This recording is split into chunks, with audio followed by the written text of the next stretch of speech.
মহিলাদের ওয়াজ ইউটিউবে আপলোড করে ছাড়া যাবে কি যাবে না? মহিলাদের আওয়াজটাও হচ্ছে মহিলাদের আওয়াজটাও গোপন রাখা অনিবার্য, আবশ্যক। আজকালকার মহিলা কি গো, সে মা মানে নানি দাদি হয়ে গেছে, সেও একটা কবরে একটা জমিনে সেও রিলস মারছে। এগুলো হারাম, এগুলো জঘন্যতম পাপ।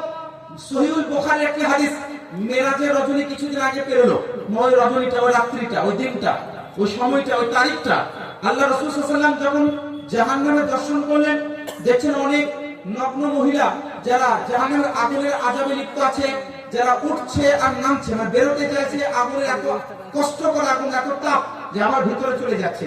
রাসূল সাল্লাল্লাহু আলাইহি ওয়াসাল্লাম জিজ্ঞেস করলেন, এই জিবরিল এরা কারা?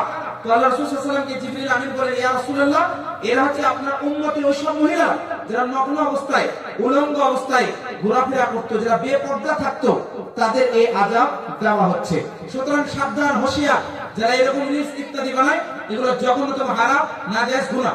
এমনকি ওয়াজ, বক্তব্য এবং ইসলামিক বার্তাও যদি কেউ দিতে চায় গোপনে বা মহিলাদের পর্যন্ত সীমিত আওয়াজে মহিলাদেরকে শোনাতে পারে, কিন্তু পুরুষের কান পর্যন্ত যাবে এমন কোন অপশনাল চুজ করা, এটা হারাম, পাপ এবং গুনাহ। সুতরাং ফেসবুক, ইউটিউব, সোশ্যাল মিডিয়া, যে কোনো প্ল্যাটফর্ম, ইনস্টাগ্রাম হোক, যে কোনো জায়গাতে হোক, তাদের ভিডিও আপলোড করা, সেটাকে ছড়ানো, এটা নাজায়েজ, হারাম হবে। কারণ তাদের আওয়াজটাও পর্দা করা অনিবার্য।